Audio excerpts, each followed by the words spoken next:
Okey, pengenalan SKPM, Standard Kualiti Pendidikan Malaysia, adalah suatu instrumen penilaian untuk menilai kualiti pendidikan di sekolah. Sebab kemenjadian murid ini merupakan indikator kejayaan sebuah sekolah. Namun kemenjadian murid ini bukan hanya diukur dari segi akademik, bahkan juga aspek kurikulum. Maka SKPMG 2 ditubuhkan berdasarkan penambahbaikan dari SKPM sebelumnya yang menjadi garis panduan murid dan pemudah cara kepada guru dalam melaksanakan PDPC. Kini SKPMG 2 dikenali sebagai SKPM Kualiti at Sekolah. Okay, next. Ini sejarah SKPMG bermula pada 2001, SKPP, kemudian SKPM bermula pada 2003, kemudian ditambah baik 2017, dan tahun ni dikenali sebagai SKPM Kualiti at Sekolah. Fokus sama, fokus kemenjadian murid masih sama, tapi format dia lebih lainlah. Dia menjadi rujukan utama pengurusan dan pemantauan di sekolah. Next. Okay, baik, tuan-tuan, garis panduan SKPMG gelombang yang kedua ni untuk guru dia sebagai pemudah cara tadi kan. Jadi pemudah cara itu apa? Merancang pelaksanaan PDPC, mengawal proses pembelajaran, membimbing murid-murid, bertindak sebagai pendorong dan melaksanakan penilaian. Okey. Pemudah cara kepada guru untuk melihat murid dari segi pengetahuan dia, kemahiran berfikir, kemahiran memimpin, kemahiran peribahasa, etika dan rohani, dan identiti nasional. Next. Okay, baik. Kemenjadian murid melalui SKPMG 2 ni, dia ada 5 standard. Jadi fokus kita kemenjadian murid. Ada dia tangga-tangga ni, standard 1, 2, 3, 4, 5, pimpinan, pengurusan organisasi, pengurusan kurikulum, pembelajaran dan pembelajaran, dan fokus kita adalah kemenjadian murid. Dalam pendidikan Islam kita akan tengok Okey. Fokus yang pertama kemenjadian murid melalui akademik. Dipecahkan pada 3 akademik, kurikulum dan juga sasian. Baik. Fokus 5 kemenjadian murid.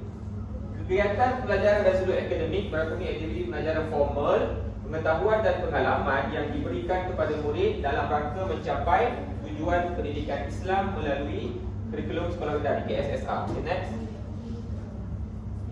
Isu dia adalah yang pertama, saya ambil 2 je. Tahap penguasaan Al-Quran. Ini nak kaitkan SKPMG 2 ni dengan akademik dalam pendidikan Islam, kurikulum pendidikan Islam. Yang pertama, penguasaan Al-Quran. Saya ambil ni yang pertama, penguasaan Al-Quran ni kita nak fokus dia adalah penjadian murid dari segi murid boleh baca Quran, murid boleh baca Iqra, dan murid selesai khatam Quran sebelum masuk sekolah menengah. Jadi isu dia apa? Isu dia murid tak boleh baca Quran, murid tak boleh baca Iqra.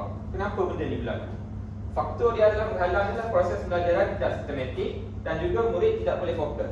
Kita bincang kat pasal ni. Next. Proses pelajaran tidak sistematik menjadi penyebab kepada kelemahan penguasaan Al-Quran. Sebab apa? Yang pertama, kesedaran ibu bapa tu tak ada. Jadi, macam mana kita nak menyelesaikan isu SKPMG ni? Kesedaran ibu bapa ni perlukan untuk sama-sama bantu menyemak baca Quran kat rumah. Biasa kalau tasmid ni tasmid dekat sekolah tak cukup. Tasmid ni sekadar kita nak merekod saja di sekolah. Itu adalah tanggungjawab guru lah. Tapi macam mana kan kalau kita tasmid budak kan, hari ni Iqra 4, muka surat 5, minggu depan pun sama. Tak baca ke kat rumah kau ni? Kan? Jadi kat rumah tak baca, ibu bapa mengharapkan anak tu dah settle lah pasal Quran tu, settle. Dah lah sekolah sikit, petang sekolah agama, takkan tak settle lagi. Padahal di kat sekolah tu, takkan cikgu nak, kalau 40 orang nak kena ajar satu. Tak boleh, sebab kita mengadap sesuatu kan. Mengadap lelaki musyafahah sesuatu. Jadi kesedaran ibu bapa diperlukan kat rumah kan. Tumpuan murid dapat diambil dengan penyediaan tempat belajar yang kondusif.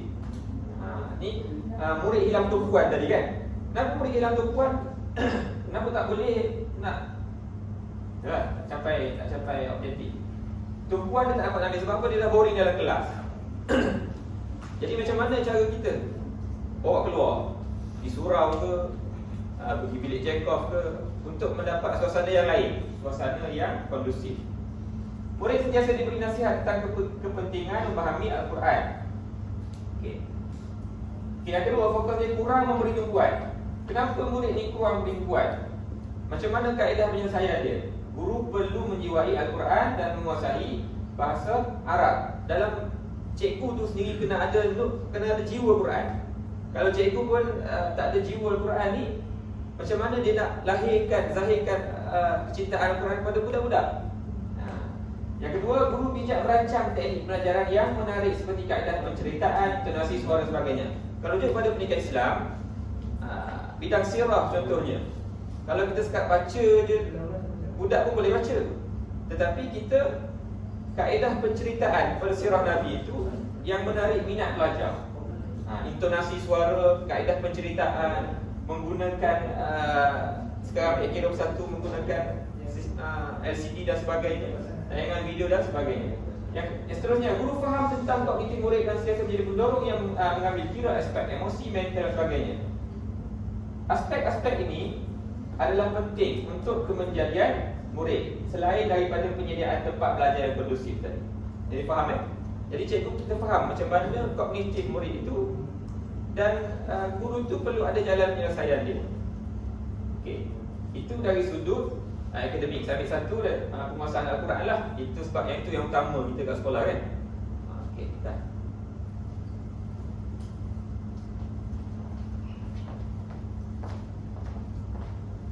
Assalamualaikum warahmatullahi wabarakatuh. Seterusnya saya Rahman akan meneruskan lagi pembincangan kali ini dengan poin ataupun segmen ataupun elemen kedua dalam kemenjadian murid. Seperti kita tahu, kemenjadian murid pada standard 5 ada 3 kan. Pertama kurikulum, kedua core kurikulum, ketiga asas dia. Jadi saya ambil yang core kurikulum.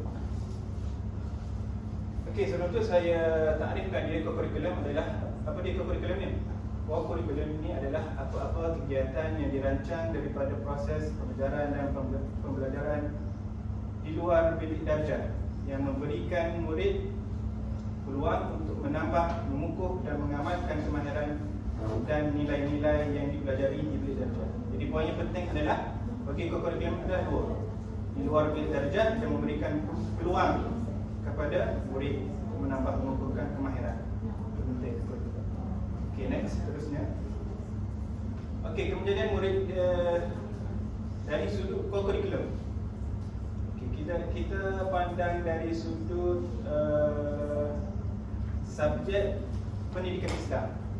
Jadi bagaimana kemenjadian ataupun terjadinya seseorang murid itu dari sudut core kurikulum adalah di bawah pendidikan Islam ini kita ada Persatuan Pendidikan Islam. Kita ada antaranya kita ada pertandingan majlis ihtifal sekolah-sekolah, dan yang ketiga antaranya kita ada Minggu Penghayatan Islam. Okey, bagaimana kurikulum itu dipupuk dalam bagaimana pelajar itu kita nak pupuk dia dari sudut kurikulum. Di dalam Persatuan Pendidikan Islam kita ada ucapan bahasa Arab. Kita boleh terlibatkan pelajar-pelajar kita dalam ucapan bahasa Arab, dalam pertandingan bercerita. Itu dari sudut Persatuan Pendidikan. Dan kita juga ada dalam pertandingan majlis ihtifal sekolah. Pertandingan ini juga kita juga boleh menterlibatkan murid-murid dalam pertandingan khas. Sebagai contoh kita ada pertandingan nasyid, pertandingan tilawah, hafazan. Kita juga ada Minggu Penghayatan Islam. Kita boleh terlibatkan juga murid-murid tentang dalam Minggu Penghayatan Islam, iaitu sebagai contoh kita adakan sebagai contoh pada minggu tersebut kita adakan penghayatan tentang sirah Nabi Muhammad SAW. Bagaimana sejarah hidup Nabi Muhammad SAW, dan kita boleh terapkan sehingga mereka menghayati bagaimana perjalanan sehingga melahirkan cinta kepada Nabi Muhammad SAW. Itu dari sudut kemenjadian murid, dari sudut kurikulum. Okay, seterusnya isu. Saya katakan isu sini, isu kemenjadian murid melalui SKPMG dalam core kurikulum. Antara isu yang timbul dalam co-curriculum adalah kurangnya penglibatan murid. Sebab apa mereka ni kurang? Ramai yang kurang terlibat dalam co-curriculum. Sebabkan adalah mereka ni malu untuk menyertai pertandingan yang dianjurkan.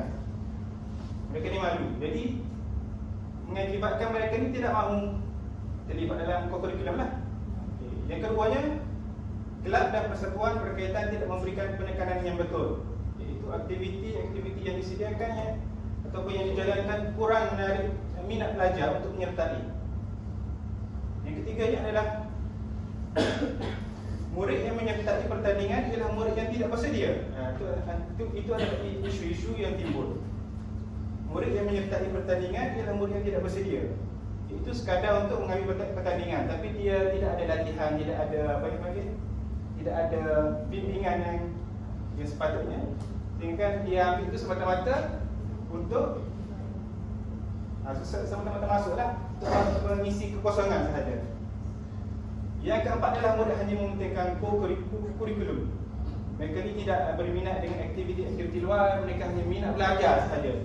Tak mahu terlibat dengan aktiviti-aktiviti yang boleh meningkatkan kemahiran. Minat belajar saja. Belajar, dapat exam. Belajar, dapat exam. Itu saja.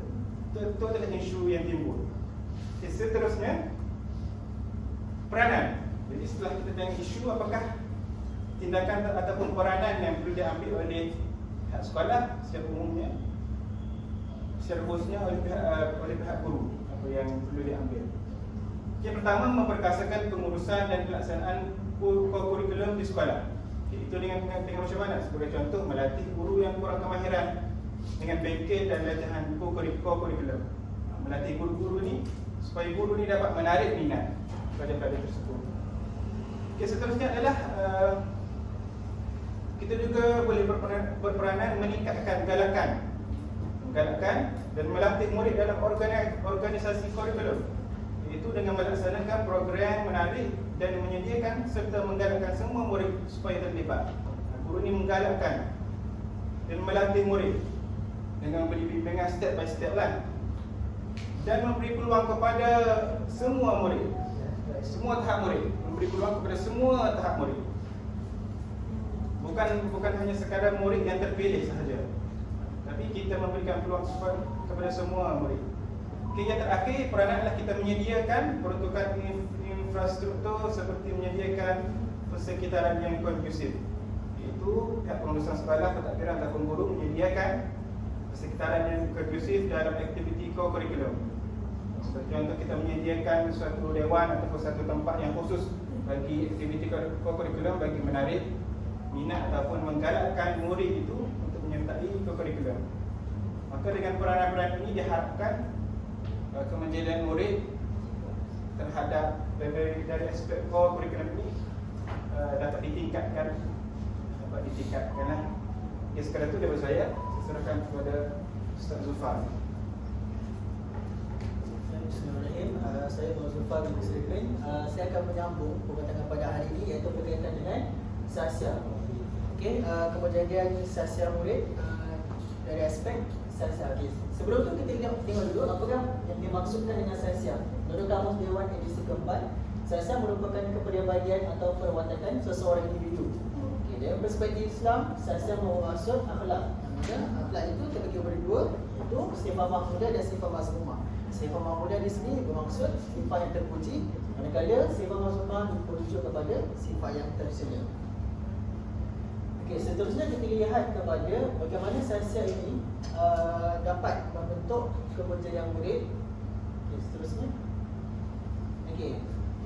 Kepercayaan murid dari aspek sasia murid. Okey, di sini saya bawa dua perkara, iaitu bidang adab dan juga guru sebagai suri teladan. Okey, bidang adab sendiri. Kita lihat di dalam DSKP yang mana DSKP merupakan rujukan kita lah sebagai seorang guru. Jadi saya keluarkan bidang adab yang mana dia memang bertepatan dengan kita punya sasia lah. Jadi dalam bidang adab ini, murid dibekalkan dengan konsep asas adab Islamiah, yang mana supaya mereka ini diberi pendedahan bagaimana mereka mengamalkan, mengaplikasikan apa yang mereka pelajari di dalam proses PDP. Jadi di situ mereka akan belajar dengan bantuan guru-guru dan juga rakan sebaya melalui pembelajaran di dalam kelas. Yang kedua, guru sebagai suri teladan. Okey. Berdasarkan daripada murid itu sendiri, guru juga memberi peranan, memberi impak kepada seseorang murid itu bagaimana sahasia seseorang murid itu dapat dibentuk dengan bantuan dan juga pengajaran daripada seorang guru yang berkesan dan juga baik. Okey, seterusnya, isu. Apakah isu yang berbangkit daripada kemajuan murid dari suri sahasia? Kita lihat di sini, saya senaraikan dua. Yang pertama adalah keruntuhan akhlak di kalangan murid. Okey, meskipun kita utarakan tentang sahasia murid, tetapi berlaku juga di sekolah keruntuhan akhlak. Jadi di sini keruntuhan akhlak ini merujuk kepada gangsterisme, vandalisme dan juga sifat-sifat muslimah. Jadi di sini ini adalah isu yang pertama yang mana kita perlu titik beratkan dan kita perlu memberi perhatian terhadap isu yang pertama ini. Yang kedua, pembudayaan sahasia diri perlu dipergiatkan. Pembudayaan ini perlu diberi penekanan oleh semua pihak, termasuklah guru itu sendiri, ibu bapa dan juga masyarakat. Bagaimana dengan kerjasama semua ini dapat kita membudayakan sahasia diri supaya memberi kesan kepada sahasia murid itu sendiri. Yang mana kita fahami bahawa persekitaran ini juga memberi kesan kepada sikap seseorang individu murid. Okey, seterusnya. Okey, apa kerjaan yang telah ketengahkan? Bagaimana kita nak mengawal sahasia ilmu ini adalah melalui dengan sistem. Okey, kalau kita lihat kepada SSDM, saya rasa semua murid dan semua guru-guru kenal makruf dengan SSDM, iaitu sistem sahasia diri murid. Okey, apa itu SSDM? Iaitu SSDM ini kita akan merekod maklumat salah laku disiplin murid ke dalam SSDM ini. Dia tidaklah merujuk kepada perkara yang buruk, tapi perkara baik juga kita akan rekodkan supaya ada mata kepada seseorang murid itu. Sedangkan salah perkara baik itu seperti memberi salam, mengundi sampah dan juga sebagainya. Begitu juga dengan perkara buruk, kita merekodkan juga kesalahan, termasuklah tidak menghormati guru, rakan sebaya dan juga perkara-perkara yang lainlah yang berkaitan dengan disiplin. Okey, itu dua. Perkara baik dan juga perkara buruk kita akan rekod. Apa tujuan SSDM ini?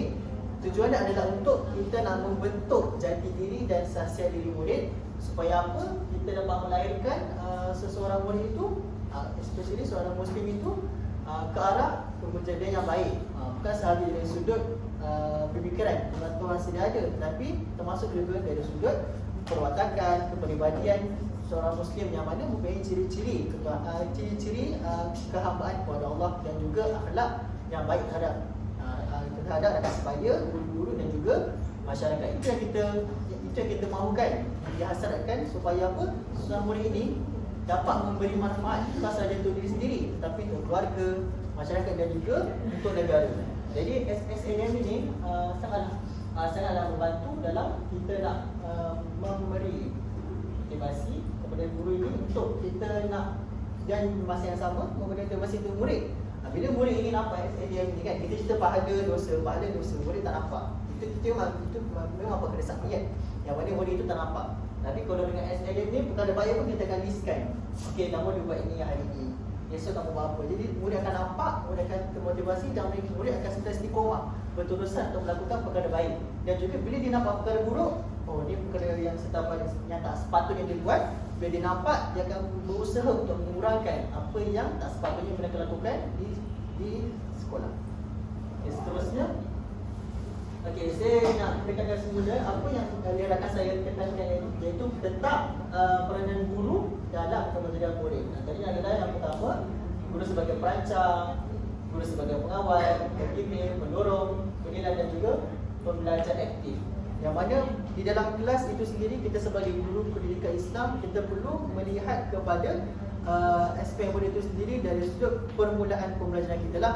Kalau kita lihat di sini, guru sebagai perancang, di awal pembelajaran pun kita dah rancang PH, bagaimana kita bisa jadi pembelajaran mengikut kepada keperluan kelas itu sendiri. Seperti yang kita ketahui, murid-murid sebenarnya berbeza, berbeza kognitif dan juga dia punya perwatakan itu berbeza. Jadi bagaimana kita nak mengawal seseorang murid itu supaya dapat menghasilkan modal insan yang terbaik, bukan untuk diri sendiri dan juga untuk keluarga murid itu sendiri. Okey, guru sebagai pengawal. Okey, pengawal. Di sini kita boleh merujuk kepada murid guru itu bagaimana dia nak mengawal kesediaan murid, kesediaan guru itu sendiri dalam melaksanakan PDP. Sebab bila kita cerita pasal kurikulum pendidikan Islam ini, semua berkaitan dengan pembelajaran kita lah. Okay. Yang ketiga, guru sebagai pembimbing. Okey, guru sebagai pembimbing. Setiap apa yang kita ajar tentang suatu pembelajaran, kita perlu dorong dan juga bimbing mereka supaya apa yang mereka pelajari itu mereka terbantu. Okey, mereka terbantu dengan apa yang mereka pelajari supaya apa yang mereka faham, apa yang mereka aplikasikan itu betul. Okey, yang keempat juga guru sebagai pendorong. Okey, sekiranya murid itu melakukan perkara mengikut dia punya potensi dan kebolehan, kita sebagai guru dorong dia. Kalau perkara itu baik, kita teruskan. Kalau perkara itu tak baik, kita berikan dorongan apa yang sepatutnya murid itu perlu lakukan supaya apa? Di luar sana, cabaran di luar sana yang berbeza, kita tidak mahu mereka melakukan perkara yang mereka rasa betul. Tapi sebenarnya di luar tu tidak sebenarnya. Di mata pandangan kita yang ilmuwan, kita yang belajar ini, kita nak mereka ni belajar sesuatu yang baik yang mereka dapat aplikasikan di cabaran di luar sana yang pelbagai. Okey, guru sebagai penilai. Okey, guru sebagai penilai di sini kita nilailah, kita nilai tahap perkembangan dan juga potensi murid itu sendiri. Okey, jadinya bila kita menilai ini, setiap murid itu berbezalah. Sebagaimana kita belajar sebelum ni, penilaian itu kita lihat kepada tahap perkembangan. Okey, bila kita lihat kepada berdasarkan pelajaran itu sendiri, kita lihat kepada potensi masing-masing, kebolehan masing-masing dan kita nilai mengikut kepada objektif dan hasrat pembelajaran kita supaya apa? Supaya kita punya hasil itu menjadi yang terbaik. Okey. Yang keenam, murid sebagai pembelajar aktif. Okey, dengan saksian ni kita nak lihat murid ini aktif dalam kelas itu supaya apa? Dia punya kognitif, dia punya pemikiran mental itu dapat digunakan dengan sebaiknya, dengan seoptimum mungkin supaya apa? Supaya mereka ini dapat berusaha menyelesaikan sesuatu permasalahan. Okey, supaya bila kita bincang dalam kelas ini, kita jumpa dengan rakan-rakan yang pelbagai, latar belakang, sosioekonomi dan sebagainya, yang mana ini dengan kepelbagaian murid ini, seorang murid ini dapat menyesuaikan pengetahuan sedia ada dan cuba untuk menyelesaikan masalah mengikut kepada keperluan semasa murid itu sendiri. Okey, ini sangat penting peranan guru ini. Jadi sebab itu saya mengetengahkan perkara apa yang telah diutarakan oleh Ustaz Mujahidin sebentar tadi. Okey, seterusnya, okey, kita lihat kepada penutup di akhir SKPMG 2 ini. SKPM Standard Quality Pendidikan Malaysia. Okey, ini adalah buku yang saya runjuk tentang SKPMG 2. Jadi dapat membentuk kemajuan murid melalui aspek akademik, kurikulum dan sasial. Okey, kemajuan murid atau kemajuan lebih bermakna sekiranya wujud hubungan antara ajaran Islam dengan cara hidup seorang murid. Okey, dalam aspek dalam fokusan kita lah, iaitu kurikulum pendidikan Islam. Jadi di sini sebaiknya wujudnya hubungan antara cara hidup Islam itu sendiri dengan seseorang murid supaya apa? Dapat melahirkan seorang Muslim yang seimbang, bukan sahaja dari segi mental tapi juga dari segi jasmani, emosi, rohani dan juga intelektual. Okey, jadi di sini ketiga-tiga elemen tersebut, akademik, kurikulum dan sosial, sangat memberi impak kepada kemajuan seseorang murid. Insya-Allah. Sekian sahaja daripada pertanyaan kami.